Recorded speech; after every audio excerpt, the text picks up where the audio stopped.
Track 35. Now, not only do we have lots of historical architecture here in the town of Tanbridge, we also have a rich variety of famous residents. Of course, everyone has heard of the famous writers Jim Harman, Anna Collins, and Ian Cheriton, or I.H. Cheriton as he is better known. And they have all lived in our small town. In fact, Anna Collins, the celebrated romance novelist, spent all her life in this town. She lived by the town square, where there is a plaque to commemorate her. She died in 1968, and you can see her gravestone in Tanbridge Cemetery. You may know Anna from her most famous work, The Pride of Angels, which won numerous awards and for which she was a runner-up for the Herald Prize in 1950. James Harman also lived here between 1975 and 1990. A best-selling horror writer, he got many of his themes for his haunting novels from this very town. He passed away a year after leaving Tanbridge, and although he isn't buried in the town, we do have a statue of him on the roundabout as you enter the town. Now, I.H. Cheriton has been the Poet Laureate for 3 years, and he lives in Tanbridge today. His home is the Red House by the river. Not only a poet, he has also written 10 novels that have topped the book sales charts. He always does a lot of work for local charities and is quite a gem in this town. Lastly, another famous resident of Tanbridge is Sylvia Daniels. She grew up in Tanbridge and went to the local comprehensive here. You can see her childhood home just across the river by the post office. Now, I am sure you all know her for her latest film, Planet Dust, which has just reached #1 at the cinema box office. But she wasn't always an actress. Before she headed for Hollywood, you could have seen her waiting tables in the Dorridge restaurant here in town. She often comes back to visit, as her family all still live here. If you're lucky, you may even catch a glimpse of her. Track 36. Welcome to the latest episode of Film Finest with me, Liz O'Donnell. The films I'll be reviewing in this episode are What Happens in the Night, the new horror film by acclaimed director Jan de Nijberg, and Happy as Larry, a new romance comedy starring Harrison Wyatt and Sonia Smith. Let's start with What Happens in the Night. Set in a convent school in the 1950s, this film tells the story of 2 boys who are haunted by apparitions of monks. The film has the feel of a comic book, as it's shot in black and white with occasional shots of vivid color. De Nijberg, the director, said he wanted some elements to stand out, and he has used color to do it. I would say quite effectively.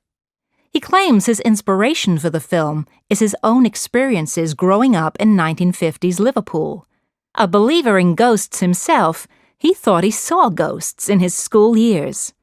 Ghosts or not, this film is certainly haunting. What Happens in the Night is a film that will scare you. I wouldn't say it's the best horror film to come out this year, but it's certainly shot beautifully. And it's not hard to follow. So, unlike some recent horror films, you don't have to sit in dedicated concentration for 2 hours trying to keep up with a complex plot. An enjoyable film. I would give it 4 stars. In Happy as Larry, Sonia Smith and Harrison Wyatt play 2 people who fall in love but cannot be together because of their families. The build-up to the film has certainly been epic, with gossip about both co-stars in the papers. Rumor has it that Smith and Wyatt aren't the best of friends. In fact, on the set, they barely spoke to each other. I have to say, though, this doesn't come across in the film, and they look like a great couple. Happy as Larry is a move away from the usual films Sonia makes. She is better known for her roles in action films, but she has shown herself to be a capable comedy actress. However, I'm not sure this is the finest film to do it in. Both men and women alike can get something from this film, but the romance angle is overplayed, and the laughs are few and far between. If you want romance, this film is fine, but if you want comedy, I would recommend seeing something else. I would give it 3 stars. Now, there are some new video releases which are gonna be coming out in the next month. Track 37. So, we have Phyllis Bailey here to talk to us about Fame, Her new book, Famous for 15 Minutes, is coming out on Monday. So, Phyllis, welcome. What do you think fame means to us these days? Well, famous people are everywhere, and although we know nearly all there is to know about these people, their lives are splashed all over magazines and television, they've retained their mystery. The public are always eager to find out more about them, and this fuels the paparazzi to photograph them. It's true that there are more celebrities around than ever before, but the number of really important famous people probably hasn't changed greatly. This is because people became famous for only a short time. Andy Warhol once famously said, "In the future, everyone will be famous for 15 minutes." And I think there's some truth in that.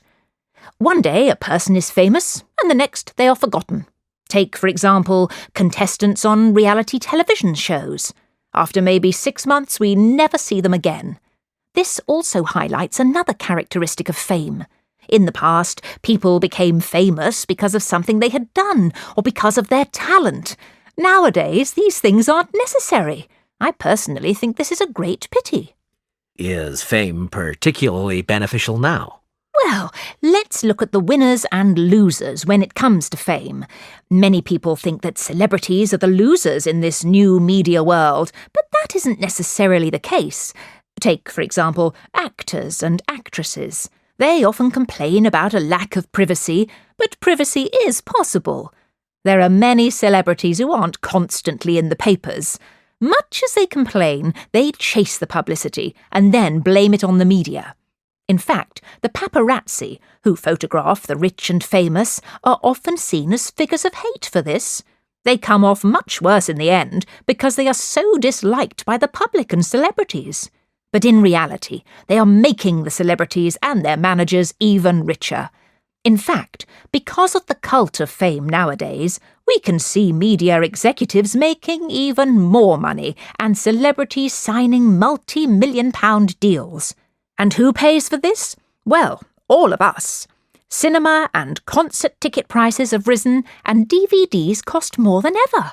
Merchandising makes a fortune for the famous these days, and although we are paying for it, the rewards go to only a small elite, the big players, the stars and the executives, but they miss a lot of the creative talent in the industry, like the people who write the screenplays.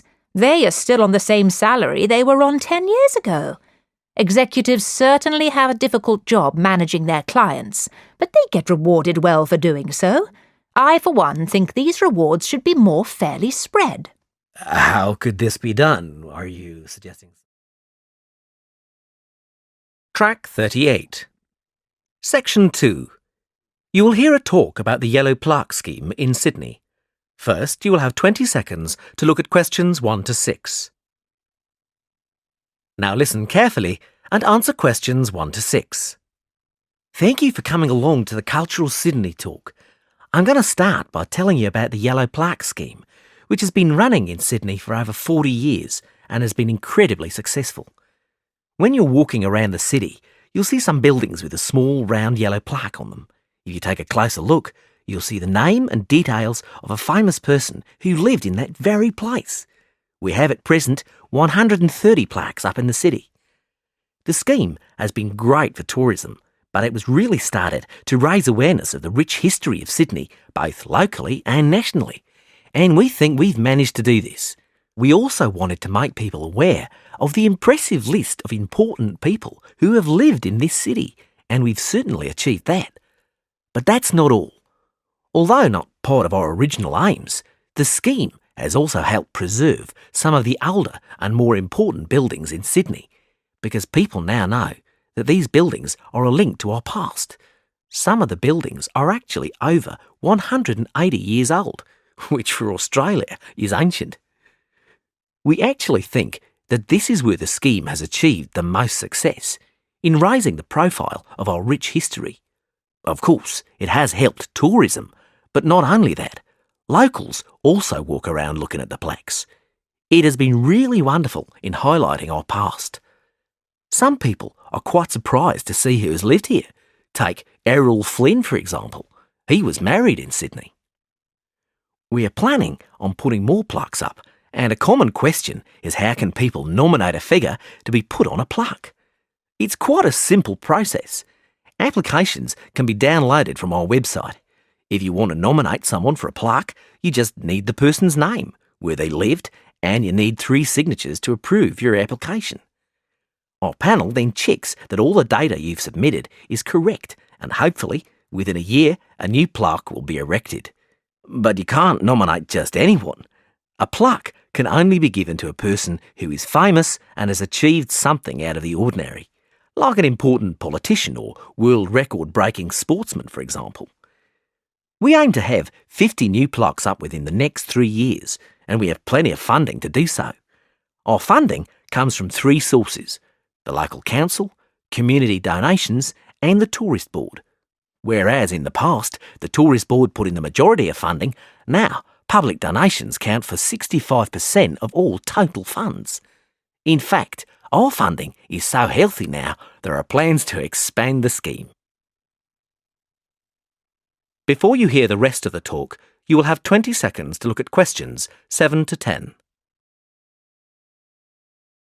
Track 39. Now listen and answer questions 7 to 10. At the moment, we only have yellow plaques for all the famous people, but we are aiming to produce different coloured plaques so that people can do specific walks. For example, if they are interested in famous sports personalities, they can do a tour following the red plaques, the colour we are aiming to use for these people. We are looking at introducing grey, white and green plaques as well. We are thinking of using grey plaques to signify people who have done important work within the government, and white plaques for those who have done good works in the community. Lastly, our green plaques we think will be very popular. These will be for painters and sculptors, leaving our yellow ones for writers, actors and other people of note. We do hope you enjoy looking at the plaques around the city. We have guidebooks on sale in the gift shop where you can find all the plaques. These are priced at $11.99. That is the end of section 2. In the exam, you will have half a minute to check your answers.